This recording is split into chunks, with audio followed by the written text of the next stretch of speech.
بسم اللہ الرحمن الرحیم۔ السلام علیکم ورحمۃ اللہ وبرکاتہ۔ سبھی دوست احباب کیسے ہیں؟ مائی اسٹوڈنٹس کیسے ہیں آپ سبھی؟ اللہ سے امید کرتا ہوں کہ سبھی خیر و عافیت کے ساتھ ہوں گے۔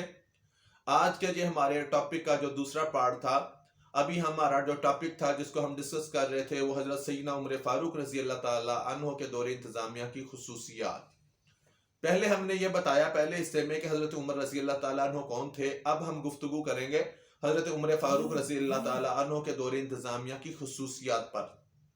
تو سب سے پہلے حضرت سیدنا عمر فاروق رضی اللہ تعالیٰ عنہ نے جو پہلی خصوصیات، ان کی خصوصیات میں سے پہلی خصوصیات ہے وہ مجلس شورا کا قیام ہے۔ حضرت سیدنا عمر فاروق رضی اللہ تعالیٰ عنہ اپنے دور حکومت میں سب سے پہلے مجلس شورا، جسے آج کل آپ پارلیمنٹ کا لفظ بھی بولتے ہیں، اس کا قیام آپ عمل میں لے کے آئے۔ مجلس شورا دو حصوں میں تھی، ایک مجلس شورا میں خاص لوگ تھے، ایک مجلس شورا عام۔ مجلس شورا خاص کابینہ کے ارکان پر مشتمل تھی، اور مجلس شورا جو عام تھی وہ قبائل کے جو بڑے لیڈر تھے، سربراہ تھے، عام آدمیوں پر مشتمل تھی۔ تمام فیصلے دونوں لوگوں کی مشاورت سے کیے جاتے تھے، جیسا کہ آج کل ہماری پارلیمنٹ میں ایک سینٹ کا کہہ لیں کہ ارکان کا گروپ ہوتا ہے اور دوسرا قومی اسمبلی کا ہوتا ہے، اور دونوں مل جل کر بل پاس کرتے ہیں۔ تو یہ سیدنا عمر فاروق رضی اللہ تعالی عنہ کی اسی روش پہ چلتے ہوئے پارلیمنٹ کے دو حصے ہیں۔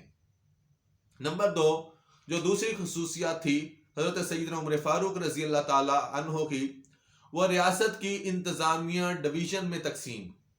ریاست کی انتظامیہ ڈویژن میں تقسیم۔ دوسرا پوائنٹ یہ بنتا ہے، آپ نے تمام سلطنت اسلامیہ کو 14 حصوں میں تقسیم کیا تھا۔ کتنے حصوں میں جی؟ 14 حصوں میں تقسیم کیا تھا، اور صوبوں کو مزید ضلعوں میں تقسیم کیا، یعنی تمام ملک کو مختلف انتظامی اکائیوں میں تقسیم کیا گیا تھا۔ صرف یہی نہیں، آپ نے ہر صوبہ میں بہت سے سرکاری ملازمین، مثلا ولی، کاتب اور کاتب الخراج، صاحب الاحادیث، صاحب البیت المال، قاضی اور عادل مقرر کر رکھے تھے۔ اب اگر میں ان کو الگ الگ کو سمجھاؤں تو اس پہ بھی تھوڑا سا ٹائم لگ جائے گا، کہ سب سے پہلے آپ نے کہہ لیں کہ کاتب جو لکھنے والے تھے، اور اسی طریقے آپ نے نائب کوئی نہ کوئی اپنا مقرر کر رکھا تھا، جس کے ولی کا لفظ بھی بولا جاتا ہے، اور کاتب الخراج یعنی کہ وہ لوگ جو ٹیکس اکٹھا کرتے تھے، اور اسی طریقے صاحب الاحادیث جو احادیث کو اکٹھا کرتے تھے، جو احادیث کو جانتے تھے، احادیث کا علم رکھنے والے تھے، اور صاحب البیت المال یعنی کہ جو بیت المال کو سنبھالنے والے تھے، بیت المال کا حساب رکھتے تھے، جسے آج کل آپ وزیر خزانہ بولتے ہیں، وزیر خزانہ۔ اور اسی طریقے آپ نے قاضی اور عادل مقرر کر رکھے تھے۔ قاضی کا کام تھا جو آج کل جج کام سر انجام دیتے ہیں، اور عادل یعنی کہ عدل کرنے کے لیے یہ لوگ مقرر کر رکھے تھے۔ نمبر 3، مرکزی حکومت۔ آپ کے دور حکومت میں مرکزی حکومت جو تھی وہ بہت مضبوط تھی، جس میں بے شمار محکمے بھی تھے۔ ان میں قابل الذکر دیوان الجند ہے، دیوان الانشاء ہے، دیوان الخراج کا محکمہ ہے، وقف کا محکمہ ہے، اور شکایتی مرکز وغیرہ شامل تھے۔ مرکزی حکومت کے تمام محکمے جو تھے وہ عوام کی خدمت کے فرائض سر انجام دیتے تھے۔ بات کرنے کا مقصد یہاں پہ یہ جو لفظ استعمال ہوئے کہ آپ کے دور میں باقاعدہ ایسے شعبے تھے کہ جہاں پہ دیوان الجند مین کے لوگ اپنی تلوار چلانے کا گر، پہلوانی کے گر، کشتی لڑنے کے گر، اور اپنی جان بنانے کے گر، یہ باقاعدہ اس وقت عظیم فن سمجھے جاتے تھے، اور ہر جو وقت کا حکمران ہوتا وہ ان چیزوں کو بھی ساتھ میں سیکھتا تھا۔ بادشاہ ہو، چاہے بادشاہ کا بیٹا ہو، خواہ ولی ہو، تو وہ ان چیزوں کو بھی ساتھ میں سیکھتا تھا اور ان پہ مہارت اور عبور حاصل کرتا تھا۔ اسی طریقے دیوان الانشاء کہ وہ لوگ انشاء پردازی، گرامر سے بھی واقفیت رکھتے تھے، اچھی رائٹنگ لکھنے کا انداز بھی سیکھتے تھے، اور گرامر سے واقفیت بھی رکھتے تھے۔ اور اسی طریقے دیوان الخراج جیسے پیچھے بھی گزرا ہے کہ ٹیکس اکٹھا کرنے کا محکمہ یہ بھی موجود تھا۔ اور پھر وقف کا محکمہ کہ اگر کسی چیز کو کسی کو دے دی ہے، کوئی پلاٹ کسی کو دے دیا ہے، کسی کو کچھ الاٹ کر دیا ہے، تو اس کے لیے بھی باقاعدہ اس کے محکمے ہوتے تھے۔ اور پھر شکایتی مرکز تھا کہ اگر کسی کو کوئی شکایت ہے حاکم وقت کے خلاف، یا کسی نچلے عملے کے ساتھ، جیسے آج کل وزیر کے خلاف کوئی کسی کو پرابلم ہو جو کام صحیح نہیں کر رہا تو اس کو شکایت پہنچانے کا وزیر اعظم صاحب نے جیسے ایک پورٹل بنا دیا ہے. بے شک اس پہ عمل ہو رہا ہے نہیں ہو رہا، لیکن عمر فاروق کے دور میں باقاعدہ وہ جو شکایتی مرکز تھا ان پہ عمل بھی ہوتا تھا. تو یہ بہت اچھے کام تھے جو حضرت سیدنا عمر فاروق رضی اللہ تعالی عنہ نے اپنے دور حکومت میں، اپنے دور انتظامیہ کی خصوصیات میں ان کو لانچ کیا. اس کے بعد انتظامیہ پالیسی آپ کی آ جاتی ہے کہ انتظامیہ پالیسی میں حضرت عمر فاروق رضی اللہ تعالیٰ عنہ نے بہت سی انتظامی پالیسیاں اپنائی تھیں، جن میں سب سے پہلے دیکھا جائے تو دروازہ کھلا رکھنے کی پالیسی تھی. کیا مطلب؟ حضرت عمر فاروق رضی اللہ تعالیٰ عنہ نے عوام کے لیے دروازہ کھلے رکھنے کی پالیسی اپنائی ہوئی تھی. اپنے گورنر کو، اپنے وزیروں کو، دیگر اہلکاروں کو یہ آپ نے باقاعدہ ہدایت دے رکھی تھی کہ عوام کے لیے اپنے دروازے ہمیشہ کھلے رکھیں اور مظلوموں کی داد رسی کریں، مظلوموں کی بات سنیں اور پھر جو غلطی پہ ہے اس کو سزا دیں اور مظلوم کا ساتھ دیں اور ظالم کو اس کی غلطی پر سزا دیں. یہ آپ کا بہت اچھا منشور تھا، بہت اچھا پیغام تھا، بہت اچھا فیصلہ تھا کہ ہمیشہ اپنے جو دروازے ہیں وہ سائلین کے لیے کھلے رکھے چاہیے. اس کے بعد اگلا پوائنٹ آتا ہے احتساب پالیسی، کہ آپ کے دور انتظامیہ میں کڑے احتساب کا بندوبست ہوتا تھا. آپ جب بھی کسی کو حکومتی کو عہدہ دیتے یا کسی کو حکومتی کارندہ بناتے تو اسے پہلے لکھ کر کہتے کہ تمہارے پاس جتنی بھی جائیداد ہے، جتنا بینک بیلنس ہے، جو کچھ بھی ہے وہ پہلے لکھ کر ہمارے حوالے کیا جائے. سرکاری افسر اپنے علاقہ میں جا کر لوگوں کو اکٹھا کرتے اور اپنا حکم نامہ پھر پڑھ کر سناتے تھے تاکہ لوگوں کو اس کی ذمہ داریاں بھی معلوم ہو جائیں اور پتہ چل جائے کہ آج کے بعد یہ ہمارا گورنر ہوگا، آج کے بعد یہ ہمارا فلاں چیز کا وزیر ہوگا. تو قرن کے وقت اس کی جائیداد کیا تھی، اس کی پراپرٹی کیا تھی، اس کے بینک بیلنس میں کتنا اضافہ تھا، وہ سارا ریکارڈ لے لیا جاتا اور اگر اس میں بعد میں اضافہ ہوتا تو باقاعدہ اسے عہدے سے بھی معزول کیا جاتا اور ساتھ میں اسے سزا بھی دی جاتی اور اس کی جو تمام جائیداد ہوتی وہ بھی ضبط کر لی جاتی. اور ہر کارندے کو باقاعدہ ہدایت تھی کہ نہ تو وہ گھوڑے پر سوار ہوگا اور نہ ہی وہ عمدہ اور باریک کپڑا پہنے گا اور نہ ہی وہ دروازے پہ کوئی چوکیدار بٹھائے گا. تو دیکھیں آج کا دور اور اس دور کی باتیں، یہ عمر فاروق رضی اللہ تعالی عنہ کے سنہرے دور کی، دور انتظامیہ کی خصوصیات کی باتیں ہو رہی ہیں کہ آپ نے باقاعدہ یہ بتا دیا کہ کوئی وزیر اعظم ہو، کوئی صدر ہو، خاص کا تعلق کسی بھی عہدے کو ساتھ ہو، تو وہ یہ نہیں کہہ سکتا کہ اگر میرے اثاثے جو ہیں وہ میچ نہیں کرتے تو لوگوں کو اس سے کیا ہے، بلکہ وہ اس چیز کا جواب دہ ہے عوام کو. بلکہ آپ کے بارے روایتوں میں آتا ہے کہ ایک دفعہ آپ جمعہ کے لیے بیان فرما رہے تھے تو ایک بندے نے کھڑے ہو کے آپ سے پوچھا، امیر المومنین آپ جمعہ ذرا روک کے پہلے میں آپ سے احتساب کی ایک بات کرنا چاہتا ہوں کیونکہ آپ کڑے احتساب کی بات کرتے ہیں. تو میں آپ سے یہ ریکویسٹ کرنا چاہوں گا کہ پہلے یہ بتائیں کہ یہ جو آپ کے تن کے اوپر کپڑا پہنا ہوا ہے، یہ کپڑا آپ کے پاس کہاں سے آیا؟ اس لیے کہ یہ جو کپڑا آپ نے پہنا ہے یہ مال غنیمت سبھی کے پاس آیا تھا اور سبھی کو ایک ایک چادر ملی تھی اور میرے حصے میں بھی ایک چادر آئی تھی، آپ کے حصے میں بھی ایک چادر آئی تھی. تو ایک چادر سے جتنا آپ کا ماشاءاللہ سے جسم ہے، آپ کھلے کہہ لیں کہ ڈیل ڈول کے مالک تھے اور آپ کا جسم بڑا لمبے قد والا تھا، آپ کا ایک چادر سے لباس نہیں بن سکتا. تو آپ یہ بتائیں کہ آپ کے پاس یہ دوسری چادر کہاں سے آئی؟ اب ہوتا آج کے جیسا کوئی، وہ کہتا پکڑ لو اس کو بھائی، اس کی یہ جرت کہ بادشاہ کے خلاف بات کر دی، بادشاہ سے پوچھنے والا کون آ گیا، یا میرے اثاثے میچ نہیں کرتے کو کسی کو کیا تکلیف ہے. سبحان اللہ، ان کی عظمت پہ قربان جائیں. آپ نے فرمایا اگر میرا بیٹا یہاں پہ عبداللہ بیٹھا ہے کہیں تو وہ اس سوال کا جواب مجھ سے اچھا دے گا.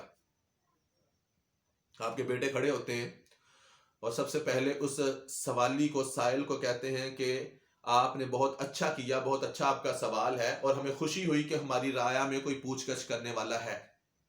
اور نمبر 2 جو آپ نے بات کی ہے، بالکل آپ نے بھی ٹھیک بات کی ہے کہ میرے والد محترم کا ایک چادر سے لباس مکمل نہیں ہو سکتا. تو میں عرض کرتا چلوں کہ جیسے آپ سب کو ایک ایک چادر ملی تھی، مجھے بھی ایسے ایک چادر ملی تھی. تو جب گھر میں لباس سینے لگے تو والد محترم کا لباس جب سینے لگے تو اس میں کپڑا کم پڑ گیا. میں پاس تھا، مجھے شرم آئی، مجھے غیرت آئی کہ باپ کا کپڑا پورا نہ ہو اور میں اپنا نیا سوٹ سلوا کے پہن لوں تو مجھے شرم محسوس ہوئی، اس لیے میں نے اپنے حصے کی جو چادر تھی وہ بھی اپنے والد محترم کو عطا کر دی، تو اس وجہ سے 2 چادروں سے میرے والد محترم کا لباس سلا ہے۔ سوال آپ کا بھی ٹھیک ہے، مگر اندر کی جو بات تھی، جو کنفیوژن تھی، اس کو میں نے دور کر دیا کہ 2 چادریں ضرور ہیں مگر میں نے اپنے حصے کی چادر جو تھی اپنے والد کو دی تھی۔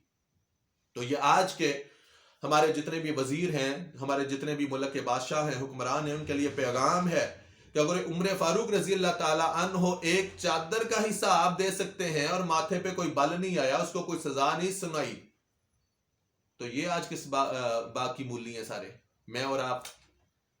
تو ہم بھی ہر چیز کے حساب دینے کے برابر میں حقدار ہیں۔ ہم سے کوئی بھی پوچھ سکتا ہے، اگر ہمارے پاس کوئی عہدہ ہے تو ہم اپنی عوام کو جواب دینے کے حقدار ہیں، ہم پہ جواب دینا فرض ہے۔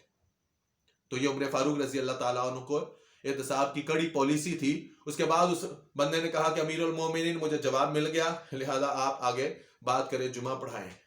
تو ان کا تو کردار یہ ہے، اور آج ہم کہاں پہ ہیں؟ اس کے بعد آگے چلیں، زمین کے متعلق پالیسی تھی آپ کی۔ آپ نے جاگیردارانہ نظام جو تھا باقاعدہ اس کو ختم کر کے تمام زمین جو تھی وہ مزاروں میں تقسیم کر دی تھی۔ مزارہ جانتے ہیں آپ، محنت کرنے والا جو ہوتا ہے، ایک زمین کا مالک ہوتا ہے، اور جس کی زمین کے اوپر دوسرا بندہ وٹائی پہ یا ٹھیکے پہ کام کر رہا ہوتا ہے، وہ مزارہ کہلاتا ہے۔ تو آپ نے اس کے علاوہ ملک کے اندر نہریں کھدوائیں، زمین کا سروے کروایا، اور سروے کے مطابق جو ٹیکس کی رقم بنتی تھی وہ رقم متعین کی تاکہ سرکاری خزانے میں وہ رقم بھی جمع ہو سکے۔ اسی طریقے میرٹ پالیسی تھی، آپ نے نظام حکومت میں میرٹ کی پالیسی کو اپنایا کہ سب سے پہلے میرٹ اور قابل رشک اہلیت کے حامل افراد کو ہی حکومت کے مختلف عہدوں پر لگایا جاتا، جید علماء کو جج بنایا جاتا جو وقت کے عالم دین بھی ہوتے اور پڑھے لکھے لوگ ہوتے۔ تمام تقرریاں کرنے سے پہلے مجلس شورا سے رائے لی جاتی، یعنی کہ دونوں ایوانوں سے باقاعدہ پوچھا جاتا، مجلس شورا خاص سے بھی، مجلس شورا عام سے بھی، اور دونوں کے صلاح مشورے کے بعد اس بندے کو باقاعدہ عہدے پہ لگایا جاتا۔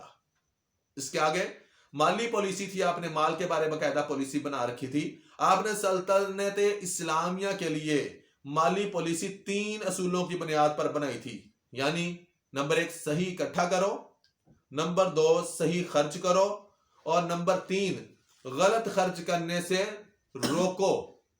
صحیح اکٹھا کرو، صحیح خرچ کرو، اور اگر کوئی غلط خرچ کرتا ہے تو اس سے روکا جائے۔ یہ آپ کی باقاعدہ پالیسی میں شامل تھا۔